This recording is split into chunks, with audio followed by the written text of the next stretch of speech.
habíamos dicho, pues eso, que tendríamos que hablar de la vida secreta de Cristo. Entonces, lo primero, una nota previa, y es porque he visto que hay gente que se pone nerviosa cuando dices que vas a hablar de Jesús como si fuera un hombre. Pues es que si nadie dice que no lo sea. Es más, si Jesús no hubiera sido un hombre, esto sería una herejía, ¿no? O sea, porque lo que dice la Iglesia es que Jesús fue verdadero hombre y verdadero Dios. Pero fue verdadero hombre, por tanto se puede hablar perfectamente de los aspectos de la naturaleza humana de Jesús, y eso es de lo que yo voy a hablar, ¿no? Por tanto, no voy a entrar en más disquisiciones, no voy a hacer una clase de teología, sino que voy a hablar de aspectos puramente humanos. Es decir, eso es lo que yo pretendo, ¿no? Hablar de los parámetros humanos. Y en la antigüedad, pues lo que define a una persona son una serie de circunstancias que son de las que yo pretendo hablar. ¿Cuál es su lengua? ¿Cuál es su oficio? ¿Cuál es su familia? En fin, entonces, su linaje, etcétera. Todo ese tipo de cosas son las que vamos a ver, ¿no? Y por otra parte, pues eso, y para terminar esta nota previa hay que decir que yo no pretendo en absoluto dar una visión global del personaje. O sea, si tuviéramos que hablar del personaje Jesús desde el punto de vista teológico, diríamos que es la segunda persona de la Santísima Trinidad y nos remitiríamos al credo. Aquí lo que vamos a ver son cosas que se pueden deducir de los evangelios y cosas que también conocemos por la historia, por la arqueología, etcétera. Entonces, vamos a ver eso, simplemente algunos parámetros. Por eso digo que esta charla es muy sencilla, ¿no? Entonces, el primer parámetro, en la antigüedad era importantísimo el primer parámetro, que es el linaje, es decir, de qué familia era uno. Hoy día vamos hacia una sociedad en la que no sabremos de qué familia es nadie, porque ustedes piénsenlo y verán, o sea, esto será muy moderno, pero desde luego es un desastre. Es decir, no vamos a saber quién es padre de quién, ni hijo de quién, al final, bueno, allá nosotros. Bueno. Pero en la antigüedad eso era fundamental, ¿no? Y entonces de Jesús se dice que es hijo de David y también hijo de José. Entonces, ¿quiénes son estos personajes? Bueno, David es un personaje importante de la Biblia. Esto yo creo que nadie lo duda, ¿no? El judaísmo considera que David es el fundador del Estado judío. Si se puede, lo de Estado yo lo pondría entre comillas, porque es el fundador realmente de la organización política judía, dijéramos. Y de la capital Jerusalén, eso es evidente. Y sobre él, desde el punto de vista de la Biblia, pues se dice que recae la promesa de que sería el originario de un linaje perpetuo, ¿eh? Es decir, se habla de que será un rey que reinará para siempre, un descendiente suyo. De ahí que es importante que esas profecías que dicen que el Mesías sería hijo de David, pues es importante que eso enlace con lo que dicen Mateo y Lucas, que enlazan con el linaje de Cristo a través de David. Por cierto, a través de David, pero a través de Urías, o sea, mejor dicho, de la mujer de Urías. Es decir, curiosamente, entre los antecesores de Jesucristo, humanamente existen personajes que no son precisamente muy santos, ¿no? Porque David engendró de la esposa de un soldado, de un general que él se cargó, ¿no? Es decir, que es una situación un poquito adulterina, vamos, por lo menos.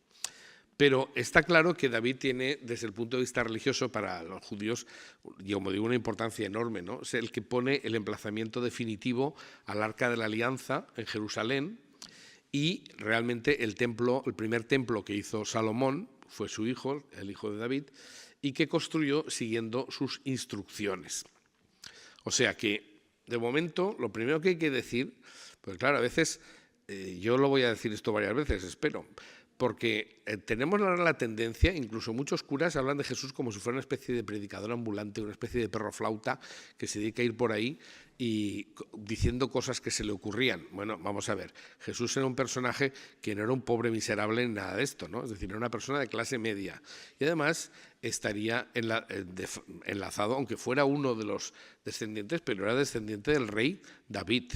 Aunque eso no fuera mucho, era bastante. Es decir, aunque solo sea desde un punto de vista pues eso, familiar, cultural, pues no era un don nadie, ¿no?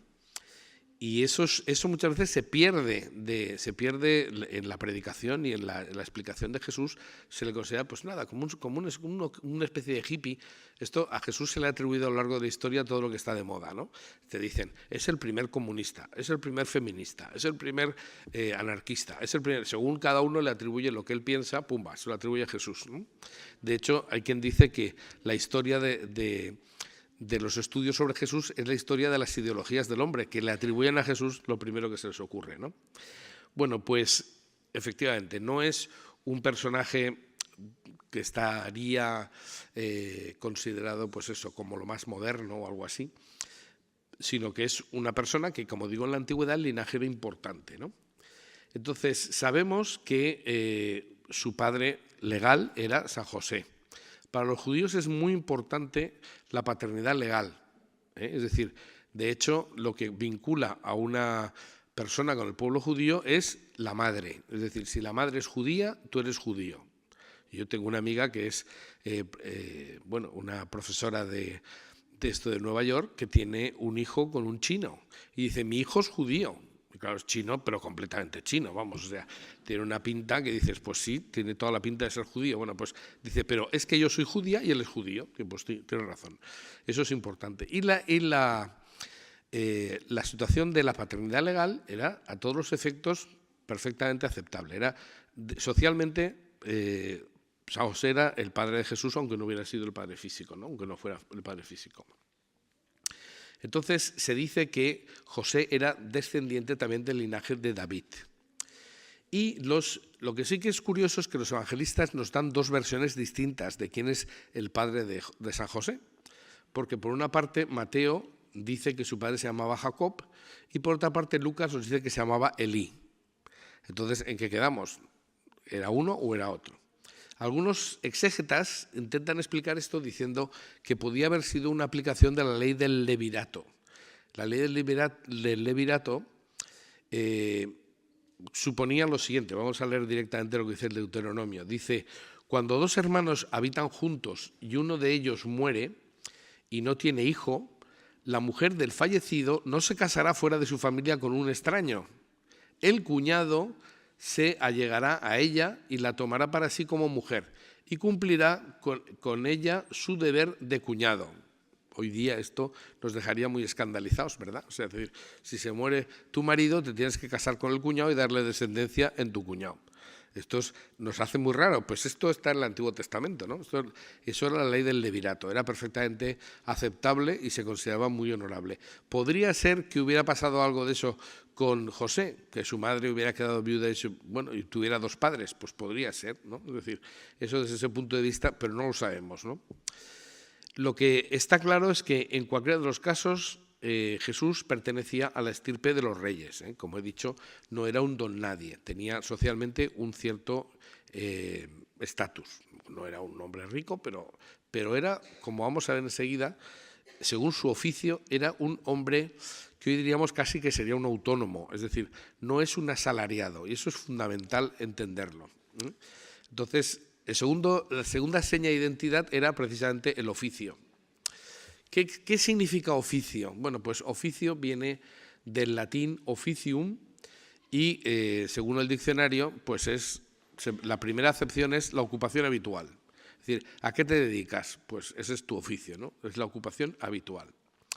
Oficio etimológicamente viene del latín officium y este término viene de opificium, que está compuesto de dos palabras, opus, que es obra, y facere, que es hacer, es decir, la obra que haces. O sea, por tanto, el oficio es a lo que te dedicas, ¿no? La obra que se hace. Pues bien, como digo, en la antigüedad la pertenencia a un oficio determinaba una posición social también de cada persona. Pero era muy importante, por ejemplo, la distinción que existía entre lo que eran los asalariados, es decir, personas a las que se les pagaba para realizar una actividad, y aquellos que eran, como he dicho, como autónomos, es decir, aquellos a los que se les consideraba hombres libres. De hecho, estos se agrupaban en gremios, los hombres libres, ¿no? Y dentro de esos hombres libres pues estaba, de una forma muy importante, los artesanos. De ahí que tengamos tanta dificultad en decir que era San José, ahora lo vamos a aclarar. Pero a veces se dice San José era carpintero, a veces se dice no, San José era artesano. Y San José era, se intenta definir de muchas maneras, pero es que no tenemos una transcripción exacta de lo que era en la antigüedad a lo que es hoy día la estructura social, porque no es la misma, ¿no? En cualquier caso, ahora lo aclararemos, pues los gremios agrupaban a los artesanos, que eran hombres libres, es decir, no eran gente que vivía, no eran gente que estaba como en una parábola que Jesús habla de que hay una serie de hombres en la plaza esperando que venga alguien y los contrate. Esos son precisamente los que son asalariados y que si no los contrataban, pues no tenían un salario, ese día no comían, vamos, o no tenían bienes para ello, ¿no? Pero, pues eso, es decir, un hombre libre era un hombre que podía decidir lo que iba a hacer en su vida. Entonces iban a él a encargarle obras, pero no necesariamente tenía que vivir de un salario como el trabajador del campo, por ejemplo, ¿no? Eran cosas distintas. Muchas veces estos gremios están formados por clanes familiares. Eso es importante porque eso hacía que a veces los que pertenecían a un gremio tenían la mentalidad común porque eran de la misma familia. Esto tampoco lo tenemos hoy día muy claro, porque nosotros entendemos, como estamos en una mentalidad postindustrial, dijéramos, pues cada uno en la sociedad se agrupa como quiere y cada uno pues no pertenece a un gremio o tiene que seguir el oficio de los padres. Pero en la antigüedad, y si nos remitimos a hace pocos años, eso todavía se daba. Pero en la antigüedad más remota, en el caso del tiempo de Jesús, está claro que uno estaba definido también por su oficio, o mejor dicho, por el oficio de la familia. Esto hacía también que los secretos de los oficios fueran pasando de padres a hijos. Y muchas veces se confundían los límites entre lo que era el gremio y lo que era la familia, ¿no? Tenemos un ejemplo muy curioso. Tenemos el escrito de un arquitecto famoso, Vitruvio, que es del siglo I antes de Cristo, y él tiene un tratado de arquitectura que dedica a los césares de Roma, por tanto es anterior al tiempo de Jesús y un poquito anterior, dijéramos, ¿no? Y Vitruvio da una serie de palabras que nos dan una imagen de lo que era precisamente un gremio, en este caso los que se dedicaban a la construcción. Y dice literalmente: por ello me siento profundamente agradecido a mis padres, ya que, obedeciendo las leyes de los atenienses, pusieron toda su preocupación y cuidado en que yo me instruyera en un arte que no puede cultivarse si no es gracias a una educación completa y a un total conocimiento de todo tipo de instrucciones. Paulatinamente se fueron acrecentando mis conocimientos de las artes prácticas, gracias al cuidado de mis padres y de las enseñanzas de mis maestros. Y dice, los mismos arquitectos enseñaban exclusivamente a sus propios hijos o parientes y los educaban como hombres de bien. Es decir, que por eso digo que se confunden a veces lo que era la familia y lo que era el gremio. O sea, prácticamente es que eran oficios familiares. Y ahora, pues, nos planteamos la siguiente pregunta, el tercer criterio. ¿El oficio de Jesús cuál es? Pues es el oficio de su padre, como vamos a ver. Y la pregunta es, entonces, ¿Jesús era carpintero? Ya he adelantado que no. Según los evangelistas, Mateo y Marcos, hay una escena en la que los convecinos de Nazaret se acercan a Jesús, claro, ellos, y es cuando dice Jesús, nadie es profeta en su tierra. Es decir, y de hecho, una de las cosas que dice el Evangelio es que de los sitios donde menos milagros hizo fue precisamente en su pueblo, en Nazaret, porque allí la gente lo veía como, pues eso, lo que pasa siempre, ¿no? O sea, este es Pepico, pues aquí ¿qué vamos a hacer, no? Este que va a decirnos aquí que nosotros no sepamos, esto pasa mucho, ¿no? Bueno, pues estos convecinos de Nazaret afirman que tanto José como el hijo Jesús compartían un oficio propio de hombres libres, que se define como tectón. La palabra que utilizan los evangelios en griego, pues los evangelios originales que conservamos están en griego. Aunque luego les diré que hay unos estudios impresionantes que a mí me han abierto muchos puntos de vista nuevos, que alguien está haciendo un estudio que es ver cómo las palabras en griego se corresponden a otras palabras hebreas. El griego es mucho más determinativo que el hebreo, tan sencillo como que el griego es un idioma de filósofos y el hebreo es un idioma de pastores. Entonces, claro, cuando tú tienes el vocabulario del campo, pues no tienes el vocabulario de la ciudad. El griego era un idioma mucho más culto y los romanos consideraban que el latín era un idioma vulgar, pero el culto era el griego, ¿no? Eso es importante porque ahora hablaremos de las lenguas. Pero lo que quería decir es eso, el texto que nosotros conservamos de los evangelios está en griego. Y en griego la palabra que se utiliza para decir qué era San José o qué era Jesús es tectón. Y no vamos a traducir esa palabra y entonces veremos lo que significa, ¿no? Dice Mateo y Marcos también: ¿no es este el hijo del Tectón? ¿No se llama su madre María y sus hermanos Jacobo, José, Simón y Judas?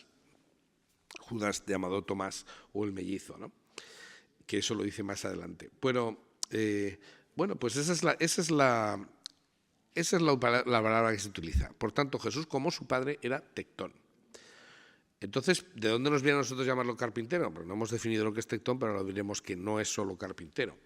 Bueno, pues realmente es en un evangelio apócrifo, y saben ustedes que los evangelios apócrifos pues son textos de diversas épocas, a veces son muy posteriores o no se conoce ningún ejemplar más que del siglo XVIII, no eran considerados desde el principio, nunca jamás se confundieron los evangelios apócrifos con los canónicos, porque lo sabían perfectamente los cristianos cuáles eran unos y cuáles eran otros.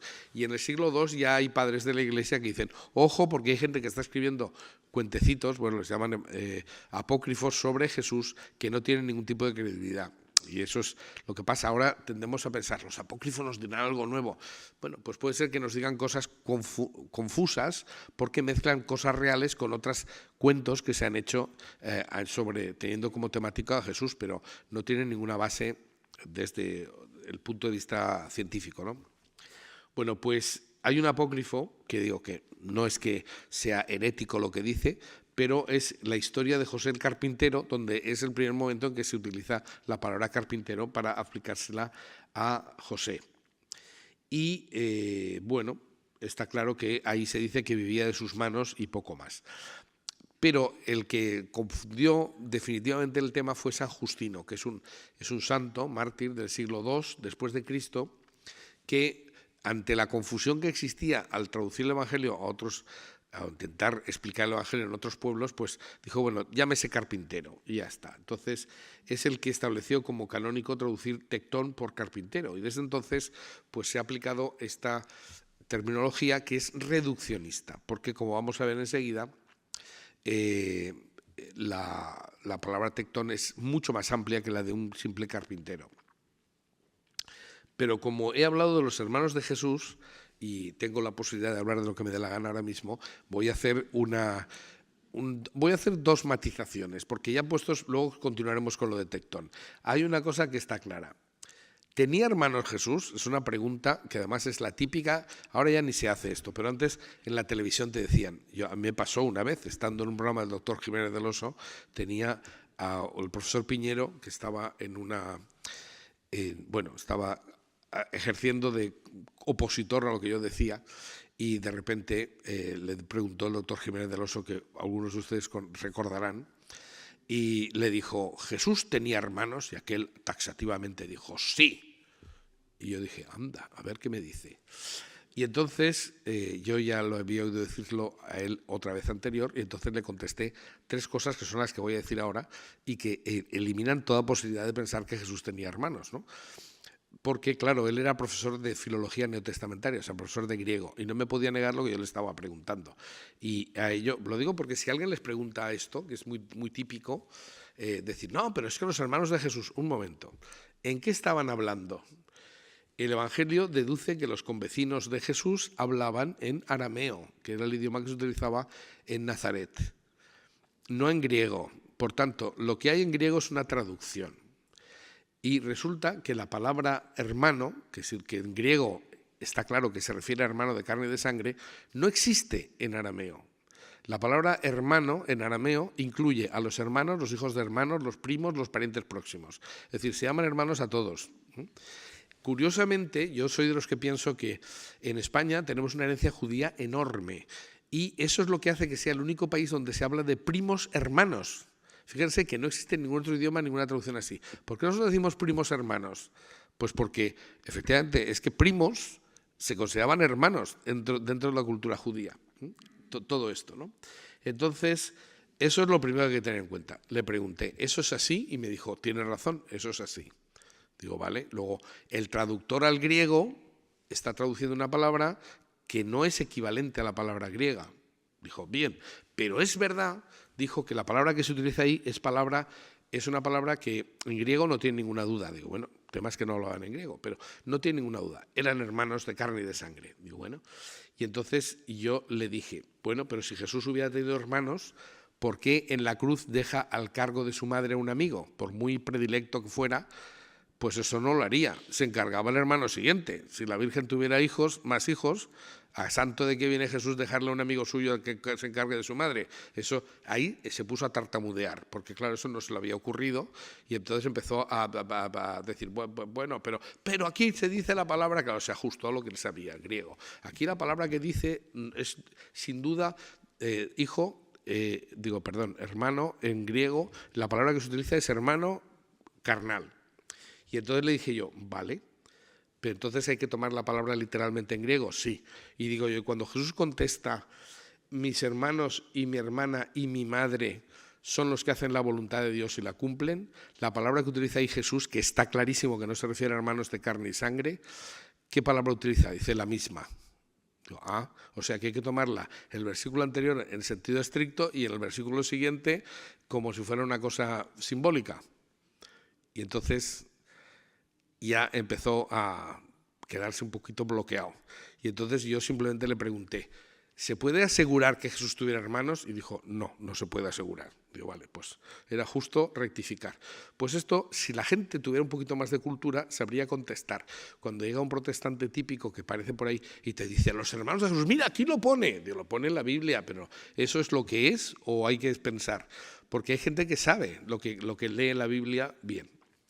La segunda cosa que quería matizar, segundo paréntesis, es porque, claro, ha salido de pasada. ¿Qué idiomas se hablaban en la Palestina del siglo I? Pues, por supuesto, el latín. El latín era el idioma oficial, pero era la lengua menos utilizada en Palestina, porque prácticamente lo usaban solamente los funcionarios romanos. Es decir, probablemente Jesús no sabría latín. Yo lo siento por Mel Gibson, que ha hecho poner a Jesús hablando latín con Pilatos. Probablemente con Pilatos hablaría en griego, porque lo que sí que se sabía en todo Oriente era griego. O sea, Jesús probablemente sabía griego y hablaría con Pilatos en griego. Bueno, o sea que el latín era poco frecuente, pero era el idioma oficial. O sea, la sentencia de Jesús se dictaría en latín, perdón. Y en el Titulus Crucis, encima de su cabeza, estaba en latín, en griego y en hebreo, efectivamente, claro, los tres idiomas que se utilizaban. Pero el latín era el idioma oficial. El griego, como digo, lo utilizaban los campesinos y los artesanos. Aunque a nosotros nos parece muy complicado, pero era el idioma más común que se utilizaba en el oriente del Imperio Romano. Y de hecho se sabe que los habitantes de las ciudades solían hablar griego. Es decir, en los pueblos como Nazaret, que era un pueblecito, pues hablarían arameo o hebreo, que el hebreo lo sabían porque estudiaban la Biblia y la Biblia estaba en hebreo. Y está claro que, bueno, por ejemplo, se calcula que en Jerusalén el griego lo usarían entre el 8 y el 15% de la gente. O sea, era una población que era la población, digamos, culta y que efectivamente utilizaba el griego. El hebreo era el idioma de las sinagogas y las conversaciones de Jesús con los fariseos se harían probablemente, al citarse las Escrituras, en hebreo, que era el idioma oficial. Pero normalmente el idioma que se utilizaba prácticamente en toda Palestina era el arameo, que es una variante del hebreo. Es decir, hay quien dice que la relación que hay entre el hebreo y el arameo es como si uno hablara español y el otro gallego.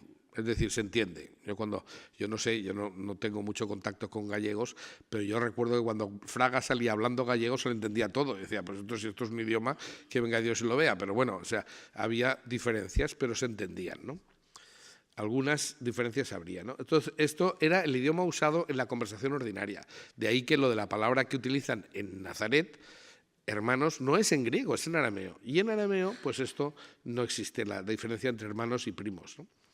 Entonces, eso es lo que hablaría Jesús habitualmente. Y además, en el texto griego de los evangelios hay una serie de palabras que se han colado y que han pasado a nosotros sin traducción, probablemente porque eran palabras usadas por el propio Jesús. Y aquí hay un montón. Por ejemplo, cuando Jesús dice talita cumi, que eso es arameo, o que dice corbán, que es arameo también, o cuando habla de efetá, levántate, o cuando dice la gehenna, que es donde el fuego no se apagaba y tal, que es el equivalente al basurero de Jerusalén, le llama en arameo. O dice abba, que significa papá, cuando se refiere a Dios Padre, dice papá. Curioso, es que como la misma palabra que utilizan los niños cuando se refieren a sus padres. O la famosa frase Eloí, Eloí, lama sabactani, que es la frase que pronuncia Jesús en la cruz justo antes de morir, ¿no? Entonces, todo eso está escrito en arameo, por tanto, cabe pensar que son palabras que han pasado al texto porque Jesús hablaba ese idioma, ¿no? Y como he dicho también, pues ahora se está estudiando el trasfondo lingüístico de los textos en griego, y se ve que hay muchas estructuras que están traducidas literalmente al griego del arameo. Lo cual es muy importante. Yo quiero poner un ejemplo porque ahora en las charlas que estamos dando en el Centro Español de Sinología me estoy centrando en eso muchísimo, porque cambian mucho los textos si los lees, si los retraduces al revés al arameo. Para que se hagan una idea, y con esto ya cierro el paréntesis este grande que he abierto, una cosa muy interesante es para comparar. Nosotros en Valencia decimos, me sabe mal. Yo, hablando con un señor de Ciudad Real, me decía, ¿que te sabe mal? ¿Qué quiere decir? ¿Que tiene mal sabor? Es que eso es lo que significa en castellano. Me sabe mal es una traducción exacta al castellano con las palabras valencianas. Entonces, claro, cuando nosotros decimos en castellano me sabe mal, estamos diciendo una cosa que nosotros entendemos, porque la estructura mental es la valenciana. Pero, sin embargo, los que no entienden valenciano lo traducen literalmente. Curioso, ¿eh? Esto no lo habían pensado. Pues eso pasa muchísimo en los textos del Evangelio. Y entonces, ya digo, ahora se están haciendo unos estudios brutales porque se dan cuenta de que hay algunas palabras que se han traducido al griego literalmente sin tener en cuenta lo que se diría en arameo. Bueno, cierro paréntesis, pero bueno, esto venía a cuento a lo que estábamos diciendo. Nos habíamos quedado en que Jesús y su padre, San José, eran tectones, ¿no? Bueno, pues hay que decir que carpintero y tectón son oficios completamente distintos, ¿no? Carpintero viene del latín carpentarius, que era literalmente constructor de carros. En el tiempo de Jesús, un carpentarius era un señor que construía carros. Y viene, una forma típica de carro era carpentum, que es una palabra de origen céltico, como otras que se refieren a diferentes tipos de carros, ¿no? La benna, el carrus, el essendum, el petorritum o raeda son distintos tipos de carros que existían, ¿no? Entonces, uno de ellos ha dado lugar a la palabra carpintero.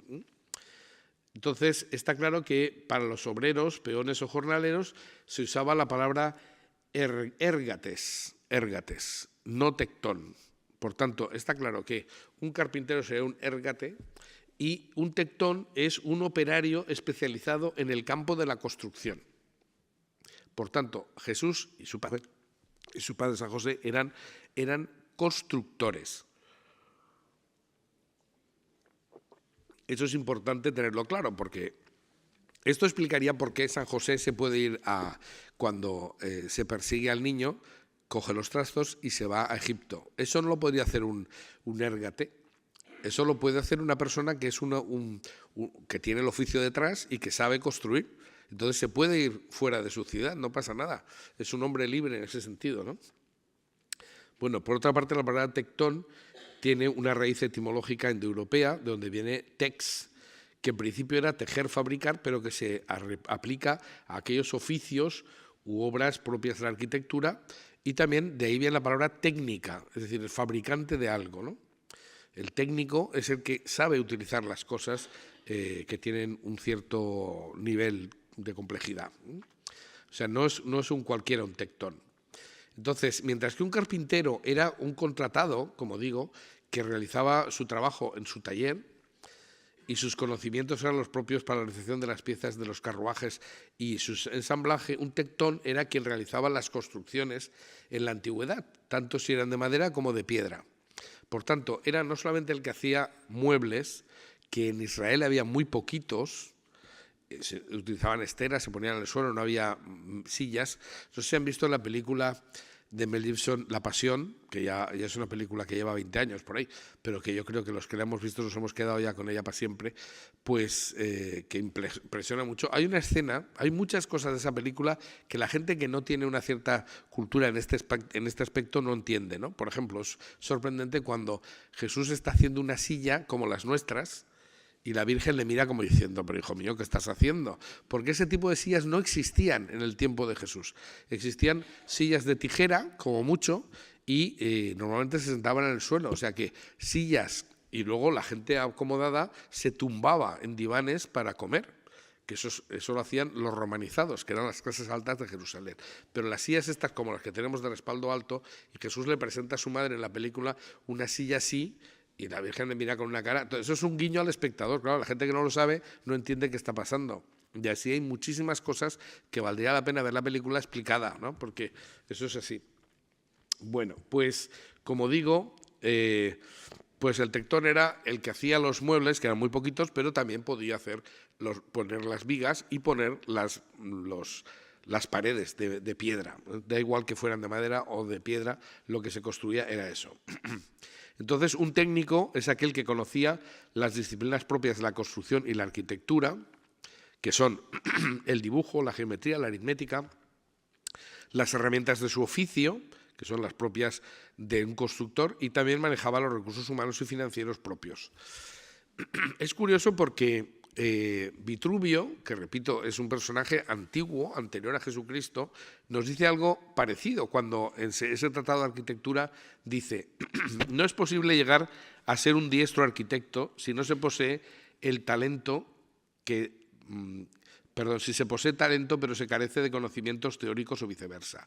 Conviene que el arquitecto o constructor esté instruido, hábil en el dibujo, competente en geometría, lector atento a los filósofos, entendido en el arte de la música, documentado en medicina, ilustrado en jurisprudencia y perito en astrología y en los movimientos del cosmos. Y explica por qué tiene que saber cada uno de estos conocimientos, no hace falta.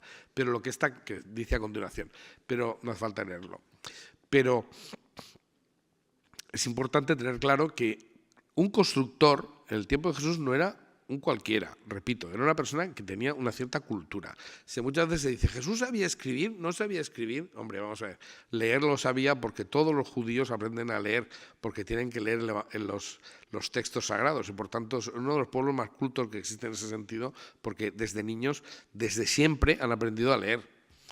Y a escribir, pues probablemente también, ¿no? Aparte de que se dice que Jesús se puso a escribir en el suelo cuando la adúltera, por tanto sí que sabía escribir, por supuesto, ¿no? Bien, o sea que era una persona, repito, culta. Constructor. Bueno, Jesús entonces era constructor. Es curioso porque nosotros también, otra palabra que yo creo que viene de origen judío en España, nosotros al que construye le llamamos maestro de obras.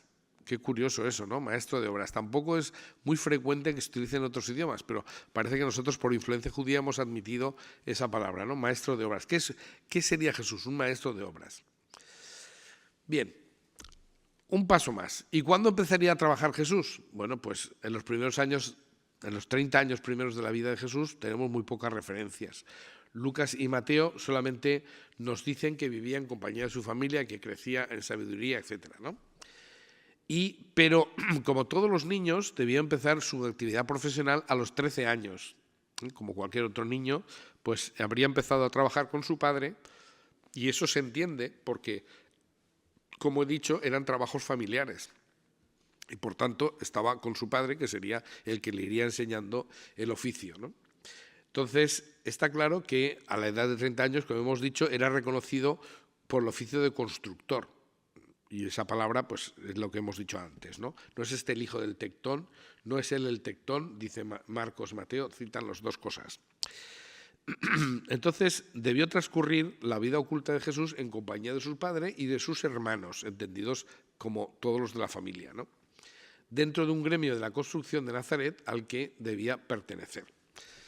Esto no es una cosa que se me ocurra, sino que lo sabemos, porque precisamente el apóstol Judas, Tomás, es nombrado en los evangelios 2 veces como uno de los hermanos de Jesús. Y, curiosamente, se le llama varias veces el mellizo, en griego dídimo, y se le considera como arquitecto, y se le representa con una escuadra. Entonces, claro, como no sabemos la etimología, y menos tampoco las relaciones familiares de Jesús con sus primos, o sea, las sabemos si leemos el Evangelio, porque cuando está citando a los hermanos de Jesús, resulta que luego te dice en otro lado que eran hijos de Salomé o de la otra María. Entonces, es decir, que tenía y aparecen los mismos nombres, es decir, que son primos de Jesús sin ninguna duda, ¿no? Pero es curioso porque si en la familia, es decir, si un primo suyo era arquitecto, pues eso es perfectamente una pista de lo que estoy diciendo que se corrobora, ¿no? El santo, San Judas Tomás, se celebra el 21 de diciembre, que curiosamente es el día del solsticio de invierno. Y también en la antigüedad era el día del dios Jano, que era el patrono de los arquitectos antiguos. O sea que está clarísimo que los cristianos han sustituido una divinidad que es patrona de la arquitectura haciendo a San Judas, a Judas Tomás, vamos, hacerlo, esto lo hacen patrono y para sustituir una figura por la otra. Pero está claro que eso es así, ¿no? Es patrono de los arquitectos, también de los constructores, de los trabajadores de la construcción, de los albañiles y también le ha tocado ser patrono de los agrimensores, pero eso no sé por qué, ¿no? Lo que está claro es que, por ejemplo, hay un apócrifo, ya digo que los apócrifos no es que sean heréticos, sino que no sabemos qué nivel de exactitud tienen porque están mezclados con otras interpolaciones, ¿no?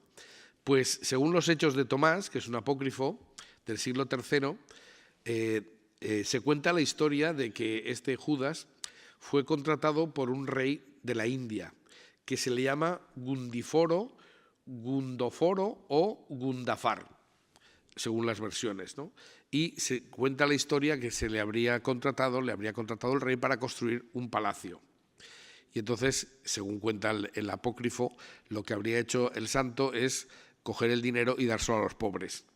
Y entonces, claro, no le edificó el palacio. Y entonces, cuando fue el rey Gundafar a quejarse, aquel le dijo, no, tú me has dicho que te hiciera un palacio y te he hecho un palacio en el cielo, ¿no?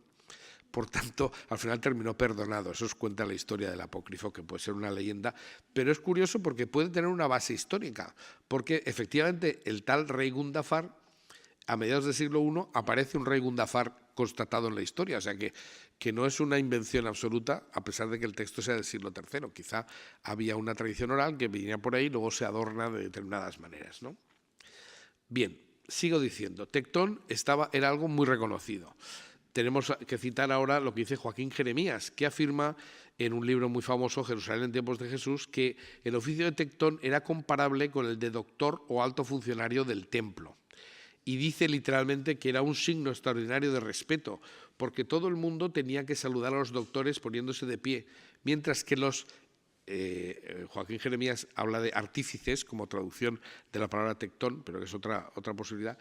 Los artífices, dice, no estaban obligados a levantarse a su paso ante su trabajo. Es decir, cuando pasaban los doctores de la ley que sea, los tectones podían permanecer sentados, o sea que se les consideraba socialmente al mismo nivel.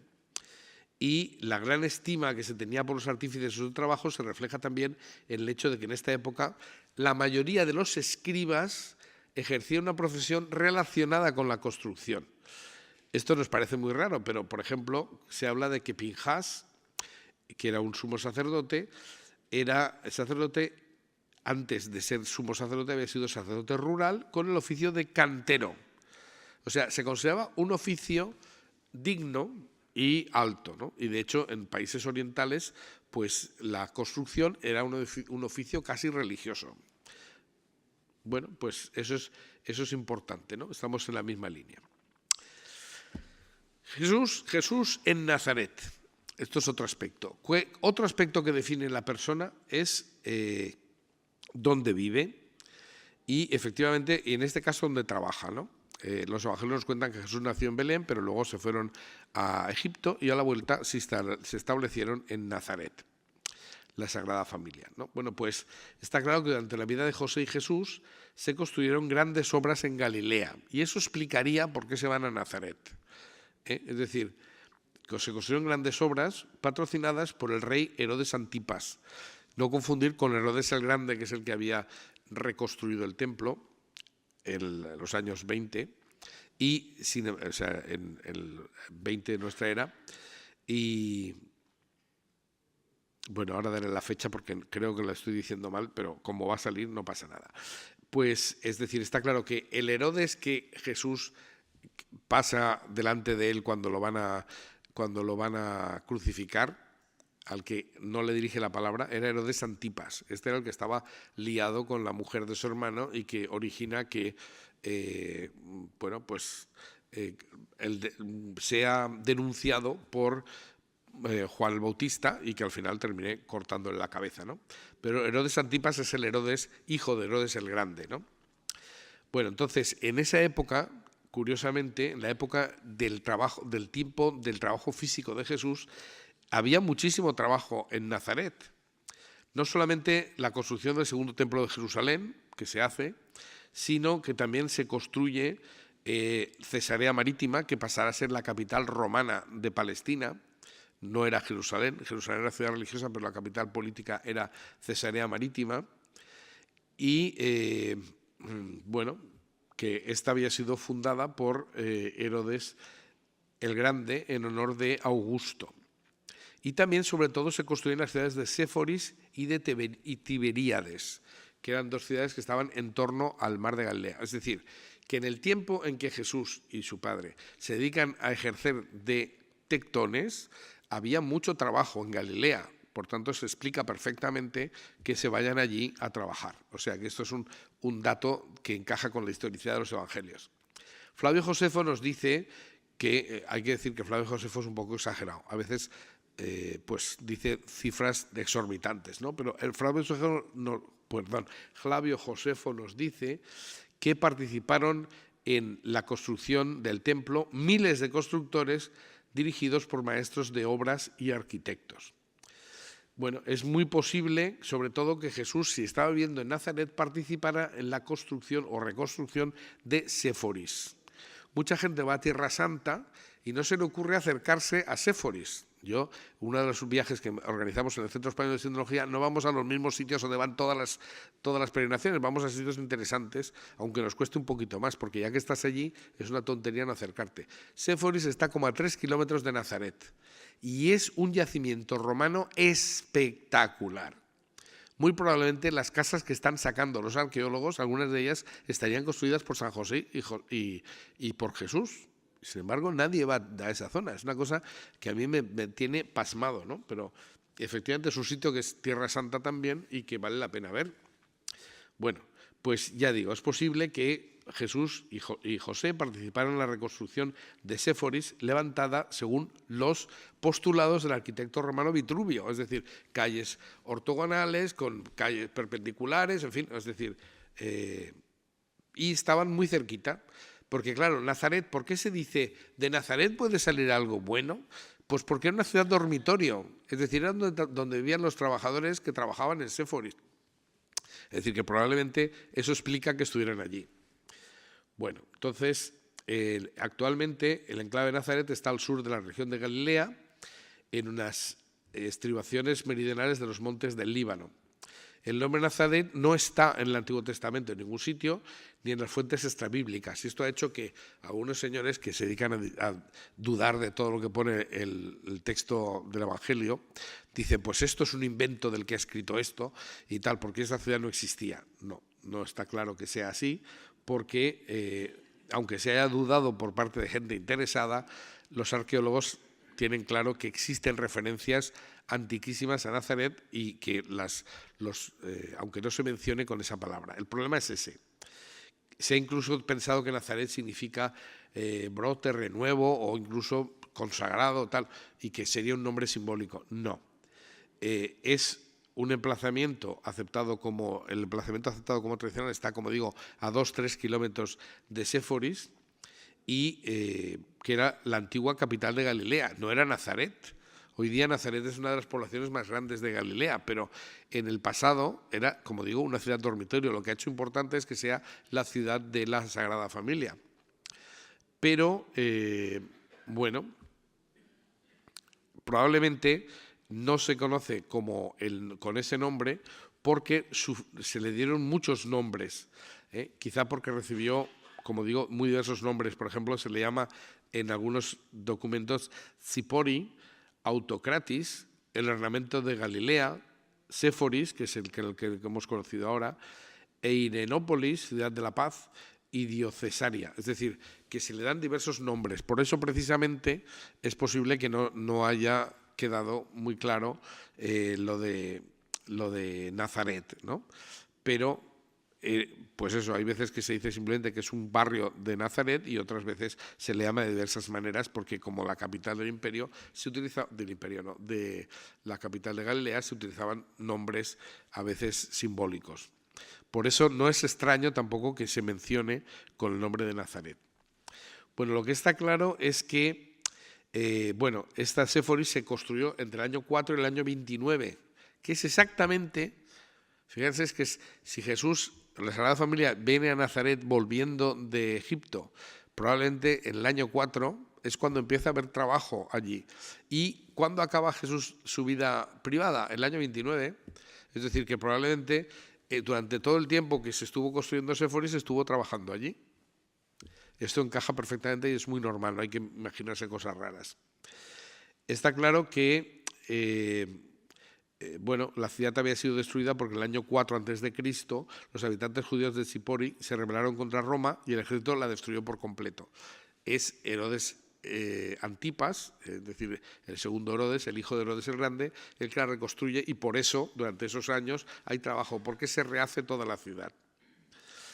Bueno, Séforis sigue fielmente, como he dicho, los postulados de Vitruvio. Son calles ortogonales, se ven perfectamente. Es una foto que hicimos en el viaje que estuvimos, donde se ven calles perfectamente adoquinadas, todo maravilloso, con piedra caliza triturada y con bloques de piedra en algunos casos, ¿no? Y es una ciudad que tiene una parte encima de una colina, lo cual hace recordar lo que dice Jesús cuando pone como ejemplo, una ciudad asentada sobre un monte no se puede esconder.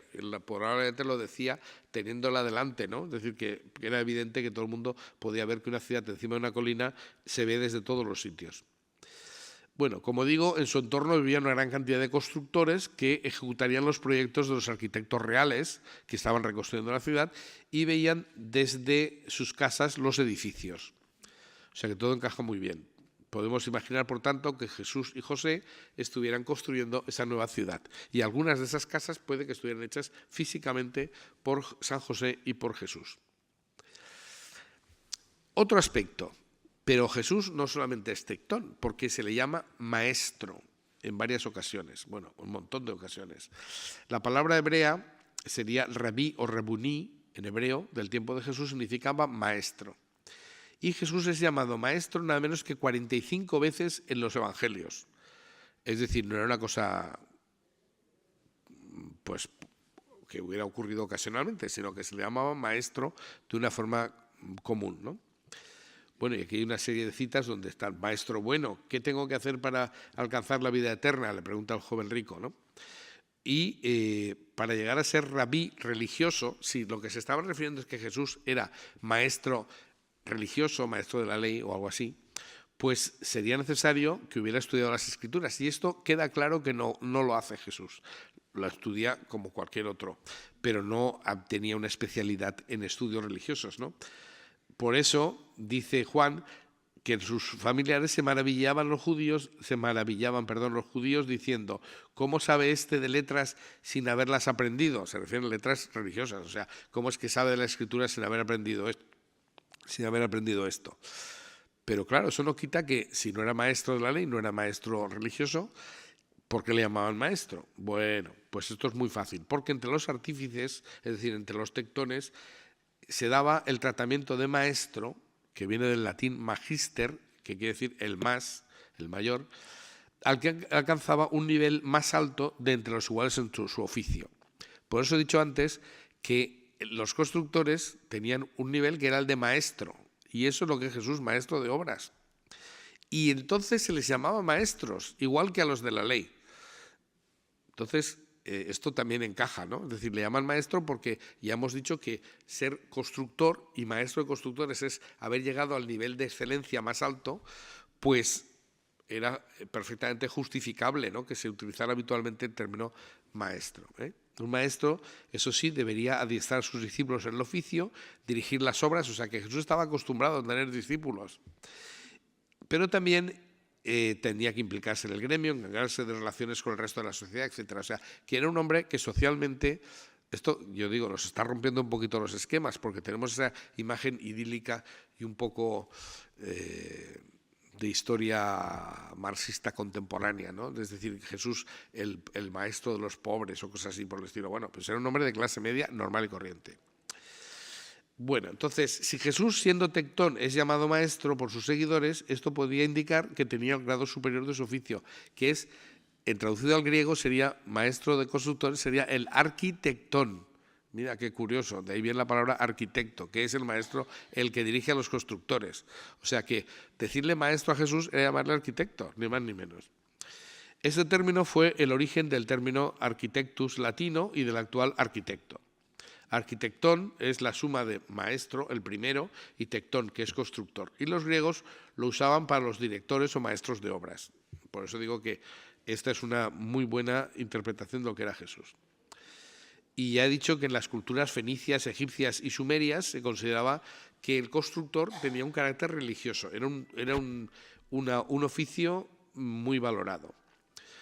Pero claro, si Jesús era maestro de la construcción, era maestro de obras, ¿eso se refleja de alguna manera en sus evangelios? Pues sí, muchísimo, y lo que pasa es que no nos damos cuenta. Vamos a poner dos ejemplos. Ponía ejemplos de su oficio, es decir, no era un señor de la agricultura que pusiera ejemplos de agricultura, daba ejemplos propios que él conocía, ¿no? Y así tenemos, por ejemplo, un pasaje cuando dice Jesús que todo el que venga a mí y oiga mis palabras y las ponga en práctica es semejante a un hombre que al edificar una casa cavó profundamente y puso los cimientos sobre la roca. Al sobrevenir una inundación rompió el torrente contra aquella casa, pero no pudo destruirla por estar bien edificada. Uno piensa, eso es de sentido común. Bueno, pero el que lo sabe especialmente es el que lo hace. Y termina diciendo, pero el que haya oído y no haya puesto en práctica, el que haya oído y no haya puesto en práctica lo que yo digo, es semejante a un hombre que edificó una casa sobre tierra sin cimientos, contra la que rompió el torrente y al instante se desplomó y fue grande la ruina de aquella casa. Ahora veremos que Vitruvio pone un ejemplo parecidísimo en su tratado de arquitectura. En otro caso, por ejemplo, dice Jesús, el que ha citado era de Lucas, pues ahora también Lucas dice, porque ¿quién de vosotros, dice Jesús, porque quién de vosotros, queriendo edificar una torre, no se sienta primero y calcula los gastos, a ver si tiene lo que necesita para acabarla? No sea que después que haya puesto los cimientos y no pueda acabarla, todos los que lo vean comiencen a hacerle burla de él diciendo, este hombre comenzó a edificar y no pudo acabar.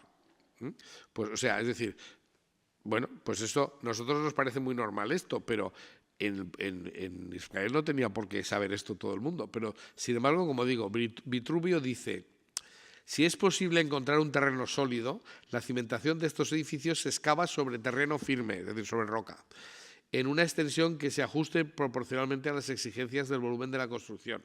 Se levantará la obra lo más sólida posible, ocupando la totalidad del suelo firme.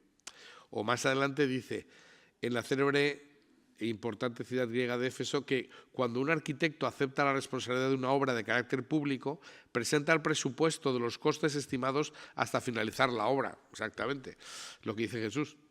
Y luego dice, si terminada la obra los gastos coincidían con lo presupuestado, el arquitecto era recompensado con honores.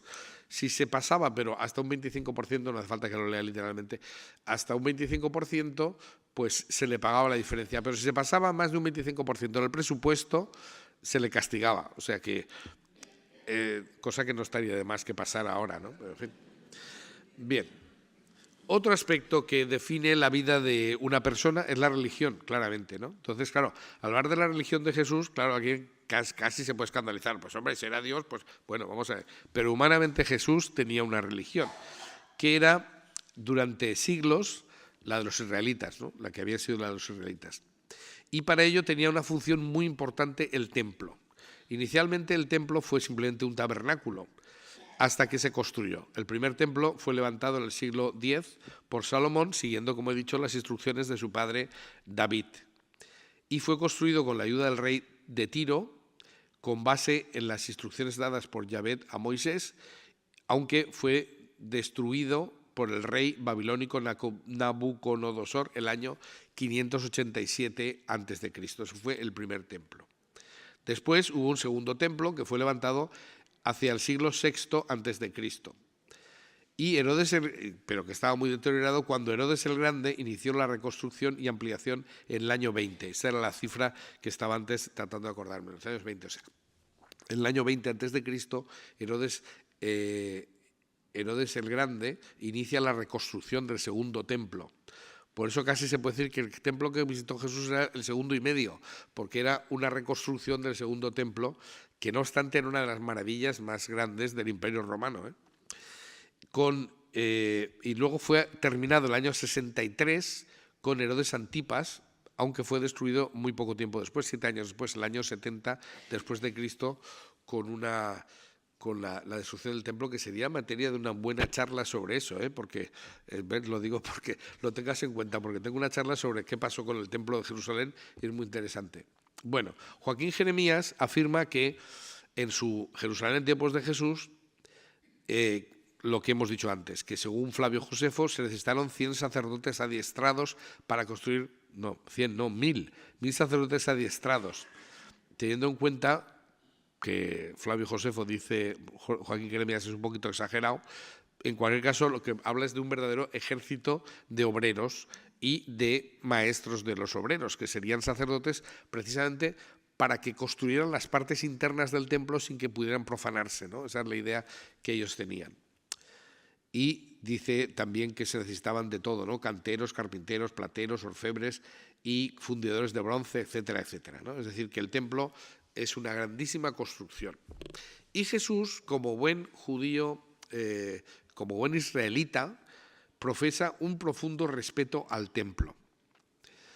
Lo sabemos porque se cita muchas veces en el Antiguo Testamento, o en el Antiguo Testamento no, en el Nuevo Testamento, pero en la época de Jesús niño se le cita, por ejemplo, que fue presentado en el templo 40 días después de su nacimiento, como ocurría con todos los niños, por sus padres. A los 12 años se dice que pasó 3 días en el templo, que era un lugar de sabiduría religiosa y de enseñanza.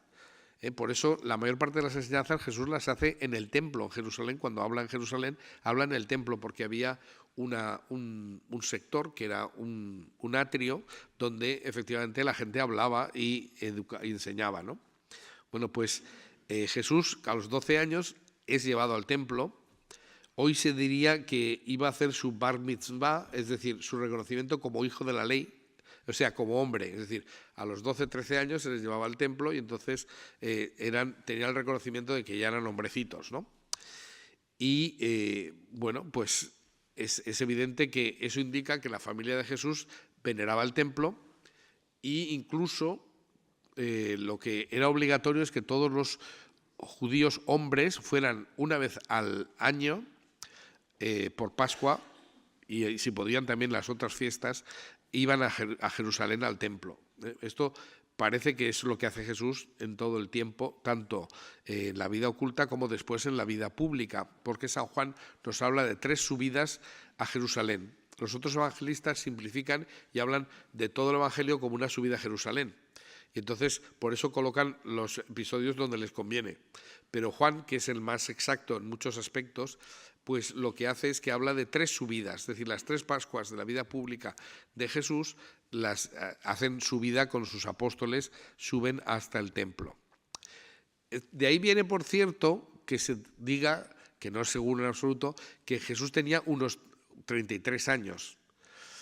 Lo que es curioso, poca gente sabe, es que cuando se menciona la edad de Jesús se dice que tenía unos 30 cuando empezó a predicar.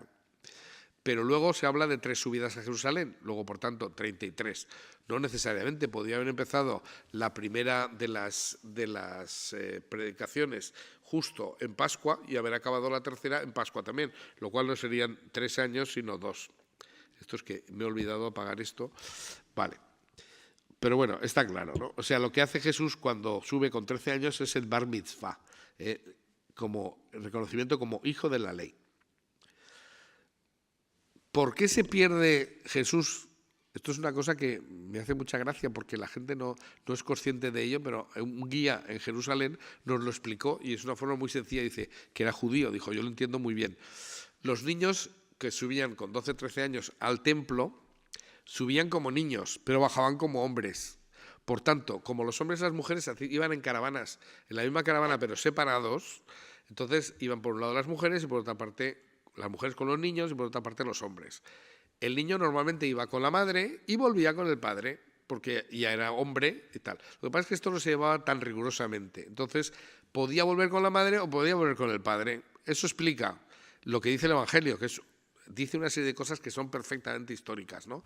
Cuando se dice que, claro, salen de Jerusalén y María piensa, está con su padre, y José dice, se ha ido con su madre.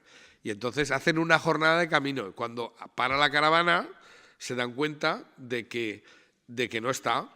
Anda, yo pensaba que estaba contigo, pues no está con ninguno de los dos. Y entonces hacen una segunda jornada de vuelta, porque claro, han hecho una jornada de camino, segunda, y lo encuentran ¿cuándo? Al tercer día. Por eso no es que estuviera 3 días, el tercer día al tercer día lo encontraron en el templo. O sea, esto es como tantas cosas que cuando conoces realmente de qué están hablando los evangelios encaja perfectísimamente, ¿no? Bueno, según el relato de Lucas, los padres lo buscan inútilmente entre los parientes y conocidos, vuelven al templo y entonces quedan asombrados porque estaba sentado en medio de los doctores escuchándoles y preguntándoles.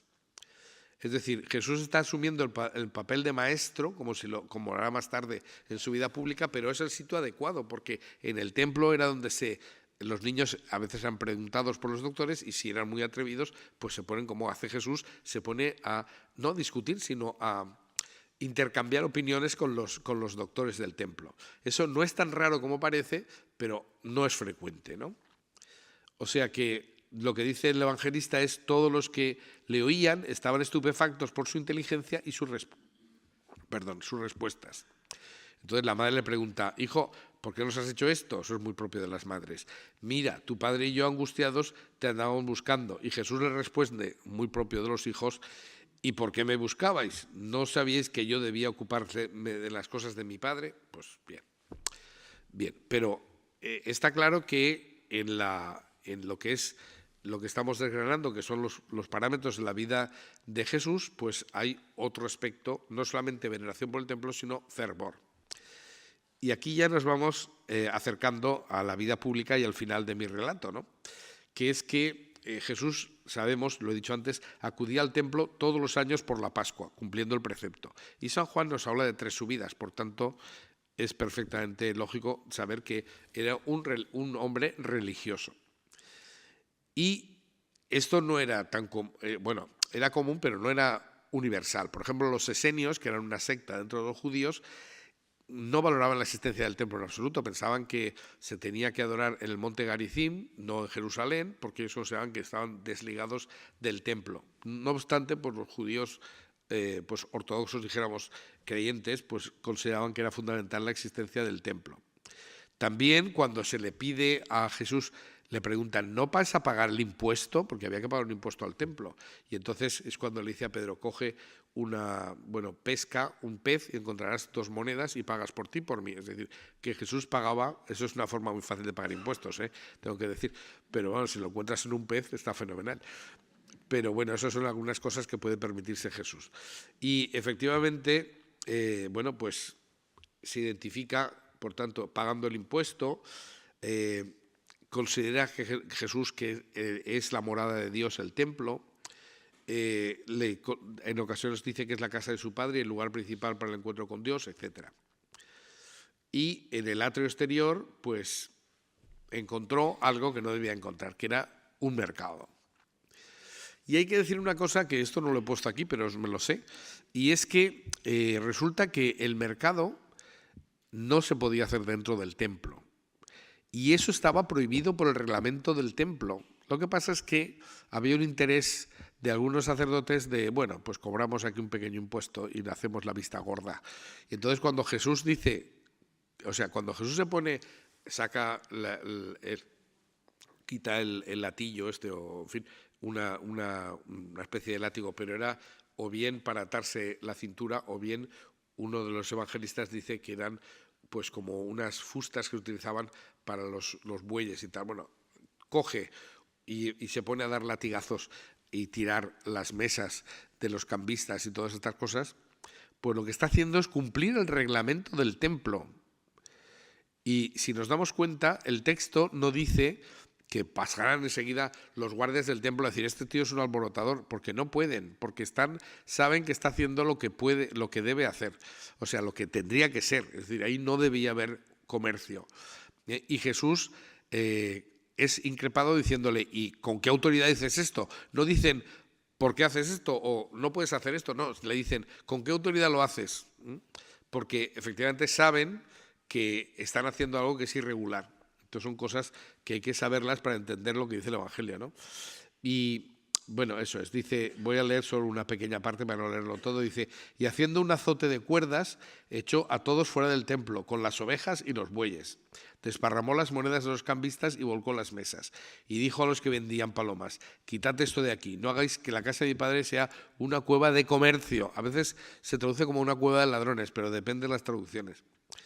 Y dice, sus discípulos se acordaron de que está escrito, el celo por tu casa me consumirá. Así lo dice el Salmo 69, que habla de David, pero habla también del Mesías.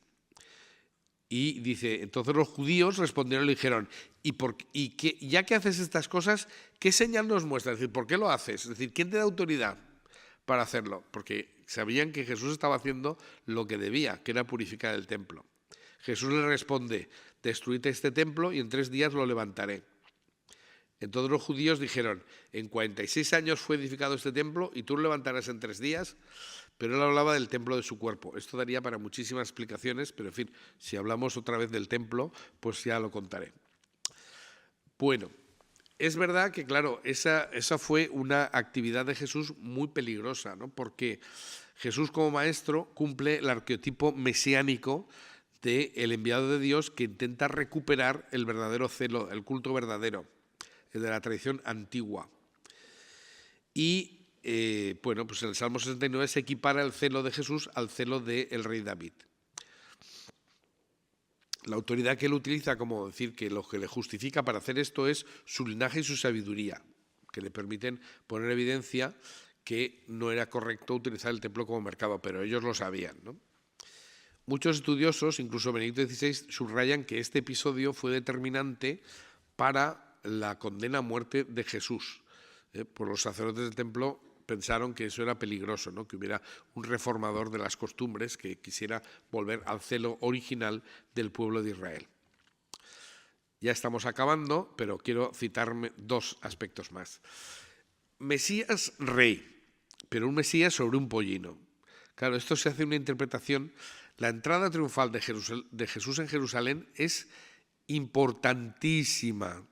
Se pasa corriendo, incluso en la liturgia de la Iglesia, el Domingo de Ramos se lee todo el Evangelio de los, bueno, cuando se lee, ahora ya ni se lee, pero y además dicen, siéntese, no sea que uno esté oyendo cómo están haciendo chichinas de Jesús y no pueda permanecer de pie 10 minutos, caramba, pues no pasa nada, pero en fin. Pero bueno, el que tenga que sentarse que se siente, pero lógicamente no vas a obligar a la gente a que se siente el que pueda, o el que no necesite, el que lo necesite. Bueno, pues esto casi sí voy a leer algún aspecto, por lo menos lo amarillo, ¿no? Cuando se aproximaron a Jerusalén, cerca ya de Betfagé y Betania, al pie del Monte de los Olivos, envía Jesús a 2 discípulos, diciéndoles, id al pueblo que está enfrente de vosotros, y no bien entréis en él, encontraréis un pollino atado sobre el que no ha montado todavía ningún hombre. Desatadlo y traedlo. Si alguien os dice, ¿por qué hacéis esto? Decid, el Señor lo necesita, y lo devolverá enseguida. Fueron y encontraron un pollino atado junto a la puerta, fuera en la calle, y lo desataron. Y algunos que estaban allí, le dijeron, ¿qué hacéis desatando al pollino? Estos le contestaron según les había dicho Jesús y les dejaron. Traen el pollino donde Jesús, echaron encima sus mantos y se sentó sobre él. Muchos extendieron sus mantos por el camino, otros cortaron follaje de los campos, etcétera, etcétera, ¿no? Y cantan lo de bendito el que viene en el nombre del Señor, ¿no? Y dice, el que viene de nuestro padre David, hosana en las alturas.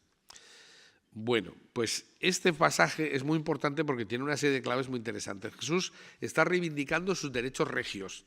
Hace 2 cosas que solo alguien como un rey podría hacer, que son requisar medios de transporte, que eso era perfectamente lícito, y por otra parte usar un animal que no había sido montado antes. Estoy constipado. Porque la entrada en el pollino, hay gente que dice, es una entrada humilde. Bueno, relativamente. El pollino atado remite a aquel que tiene que venir, es decir, porque estaba profetizado que, por ejemplo, Mateo y Juan citan un texto mesiánico, un texto mesiánico de Zacarías, donde dice, decita la hija de Sión, mira a tu rey que viene a ti humilde, montado en un asno, en un pollino, hijo de Acémila. Vaya. Pues, si voy a beber agua porque... Es decir, estaba profetizado que el Mesías entraría en Jerusalén así. Y la forma de entrar en un pollino con los mantos encima de la cabalgadura y tirando los mantos a los pies era el modo de entronizar a un rey. Es decir, Jesús entra en Jerusalén como rey. Y eso será luego el argumento que utilizarán el Sanedrín para que Pilato lo condene, que este se dice rey. Por eso me hace mucha gracia porque, claro, cuando Pilato le dice a Jesús, luego tú eres rey, y dice uno, ¿dónde dice el Evangelio que haya dicho que sea rey? Claro, porque no entendemos que lo que hace Jesús es una entrada como rey de Jerusalén, nada menos. Es decir, nos quedamos con las palabras de Jesús de no digáis a nadie que soy el Mesías hasta que no llegue mi hora. Pero ahora había llegado su hora y entonces se reconoce como Mesías. Y entonces nosotros nos quedamos con la misma idea del principio. Jesús no tenía dónde reclinar su cabeza. A ver, luego se dice que Jesús vivía con Pedro en su casa. Por tanto, sí que tenía donde reclinar su cabeza. Al principio no, pero luego sí. Es decir, que hay que poner en contexto las frases que dice el Evangelio, ¿no? Bueno, pues eso. Es decir, que realmente Jesús muestra que el Antiguo Testamento habla de él y citará estas cosas. Por ejemplo, pues el Salmo 69, donde se habla de esto. Entonces, cabalgar en un pollino no era solo una señal de humildad. En cierta medida lo era, porque los reyes utilizaban los caballos en guerra. Pero normalmente utilizar un pollino no era una cosa ridícula, como puede pensarse. La gente rica e importante del Antiguo Testamento usaba pollinos. Y tenemos, por ejemplo, en el Génesis te dice, Abraham se levantó muy de mañana, enalbardó su asno, o sea, que utilizaba asno. También en Jueces dice, el juez Jair Galadita tuvo 30 hijos que cabalgaban sobre 30 asnos y tenían 30 villas, o sea que el asno era una caballería importante.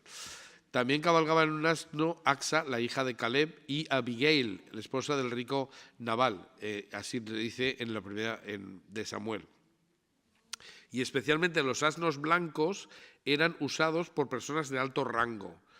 Dice Jueces, vosotros los que cabalgáis en asnas blancas, los que presidís en juicio, y vosotros los que viajáis, hablad. O sea, es decir, ahí está claro que está diciendo que el pollino es, en cierta medida, no es mostrarse como un rey de guerra, pero sí como un rey de paz. Es humilde porque no se pretende imponer, pero está claro que pues que es un acto de soberanía, vamos. O sea, y hoy día en Oriente la gente de alta posición también utiliza pollinos. Bueno, echar los mantos sobre el pollino es un gesto de entronización de la tradición de la realeza davídica y exactamente tirar los mantos por el suelo también. Y además cuando cortan ramas se canta las palabras de la liturgia de los peregrinos de Israel, lo de Osana, bendito el que viene en el nombre del Señor, bendito el reino que llega, el de nuestro maestro Padre David. Es decir, lo que están diciendo es cuando Jesús entra, lo que están cantando es viene el Mesías. Eso está claro como el agua. Bueno, y como he dicho, y esto lo puedo simplificar, pues la entrada de Jesús en Jerusalén fue uno de los motivos de alarma, o mejor dicho, más que de alarma, porque a los judíos les daba igual que en aquel momento estaba profetizado que era la llegada del Mesías, porque lo dice, Daniel especifica cuándo va a venir el Mesías y da una fecha casi exacta. Hay dos posibles interpretaciones de la fecha que da Daniel sobre cuándo llegaría el Mesías. Y una es pues 3 o 4 años antes de Cristo y otra es unos pocos años antes del 30. O sea, es decir, que tratándose de que está hablando de 500 años, que se ajuste con 3 años de diferencia es muy exacto. Por eso cuando Jesús aparece había un ambiente de que iba a llegar el Mesías y todo el mundo lo estaba esperando.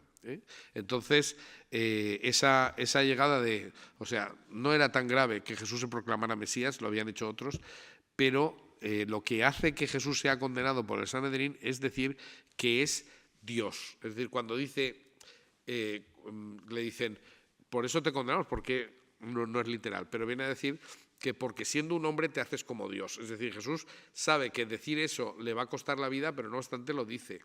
Y además reconoce que es rey también. Y eso es lo que el argumento que utilizan. El Sanedrín no podía condenar a pena de muerte. Y entonces tenían que hacerlo los romanos, porque se habían reservado el imperium, que era precisamente el poder de vida y de muerte. Y eso, claro, no se podía presentar ante Pilatos como la causa de la condena un motivo religioso, porque Pilato no lo hubiera consentido de ninguna manera. Y entonces lo que hacen es que cambian la idea y le dicen, no, se ha proclamado rey. Por eso, cuando Pilato entra delante de Jesús, lo que le pregunta es eso, porque le importa un pito si se ha proclamado Mesías o no. Lo que le interesa es incluso que se proclamara Dios, tampoco le daba igual, porque tenían muchísimos, también le daba igual porque tenían muchísimos dioses. Pero sí que era importante decir, este es un agitador político, porque eso sí que le interesaba, ¿no? Bueno, en cualquiera de los casos, pues la causa es la blasfemia, la causa de la condena por el Sanedrín, y la causa que se presenta ante Pilato no es esa, sino la de el que se proclama rey. Es decir, y además podría hacerlo, ¿no? Termino este aspecto y nos queda el último, lo de si estos callan, abrirían las piedras. Al acercarse a la ciudad, algunos de los fariseos que estaban entre la gente le dijeron cuando empezaron a gritar que viene el hijo de David, Maestro, reprende a tus discípulos. Y él respondió, os digo que si estos callaran, gritarían las piedras. Claro, esto es una típica cosa que diría un constructor. A veces los edificios muestran quién es la persona. Es decir, están dándonos, y de hecho el templo de Jerusalén, que se destruyó casi inmediatamente después de la llegada de Cristo, muy pocos años después, quitó la posibilidad de que existiera otro Mesías, porque estaba profetizado que el Mesías entraría en el templo. Entonces, si el templo no existe, no puede haber otro Mesías. Por eso los judíos han intentado reconocer varios Mesías a lo largo de la historia. Ahora están intentando, parece ser que ha aparecido un tipo en Israel y entonces están diciendo, pues igual es el Mesías. Me parece que van un poco tarde estos.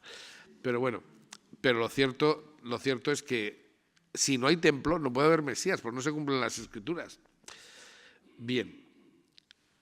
Bueno, esto lo simplificamos y simplemente termino diciendo, ¿por qué voy a decir lo último? Pues porque cuando Jesús funda la iglesia, hay gente que dice, no, Jesús no fundó una iglesia. Claro que la fundó, clarísimamente.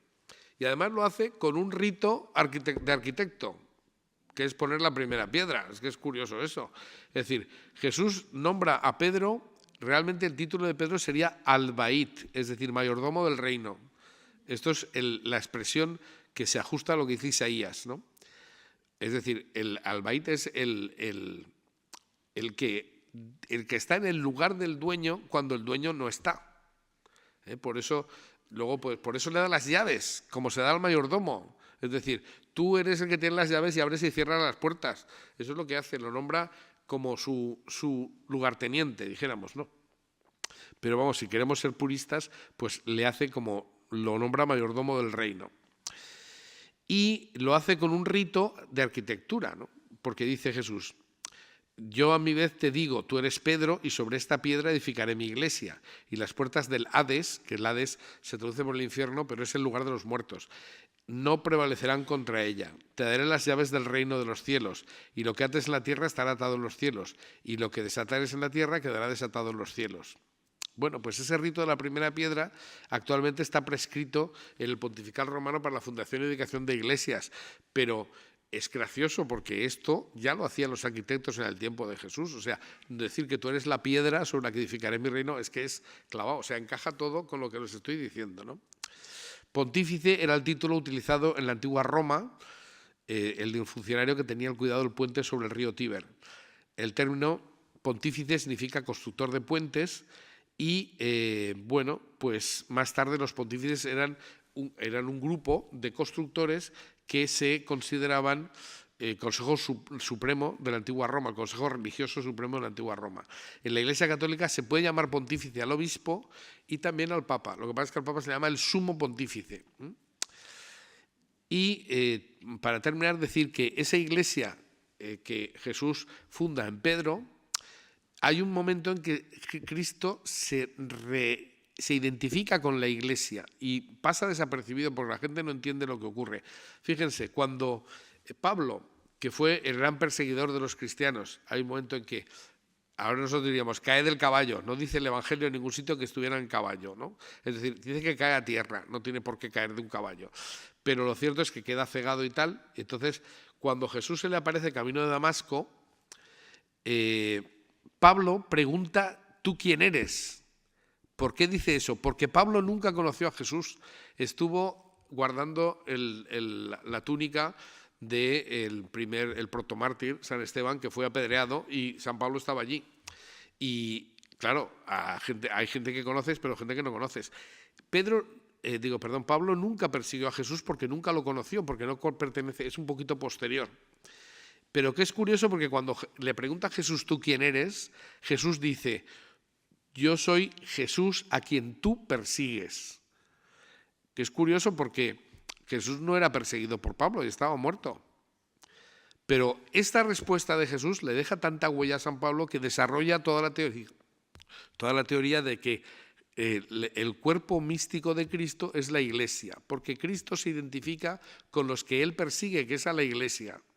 Entonces, esto, digamos, nos hemos salido un poquito de lo que es, pero es una clave también distinta, ¿no? Es decir, cuando a la gente te dice, yo no creo en los curas, digo, yo tampoco, en los curas no hay que creer en Jesucristo, y por eso hay curas, pero, en fin, ya cada uno que piense lo que le dé la gana, pero lo que está clarísimo es que lo que no podemos hacer es decir, no, Cristo está por un lado y la Iglesia está por otro, porque el propio Cristo, cuando se le aparece a Pedro, se identifica con la Iglesia perseguida. Por tanto, yo soy Jesús a quien tú persigues. Eso es muy importante y hoy día se olvida. Bueno, terminamos diciendo que, repito, y creo que ha quedado claro, yo estas cosas las podemos decir desde un punto de vista exclusivamente humano. Yo no entro más allá de lo que he dicho en otras consideraciones. Hay gente que se pone nervioso, pero lo que yo quería explicar era no quién era Jesús, sino qué es Jesús, o quién es Jesús, perdón, lo he dicho mal. No he hablado de quién es, sino qué era Jesús, ¿no? Y la última cosa que tenía que decir es que Jesús se identifica con la Iglesia. La Escritura no dice que Jesús fuera un judío marginal, ni un perroflauta, como ya digo, a veces se predica. Es que eso no es cierto, no se encaja con los evangelios eso. Pero, por otra parte, también hay que decir que para los cristianos la figura humana de Jesús no se queda ahí, es algo mucho más grande, pero eso ya lo dice el credo, ¿no? Y ahí eso es materia de otras personas que puedan hablar de ello. Yo por mi parte creo que he cumplido mi objetivo, incluso me he pasado. Bueno.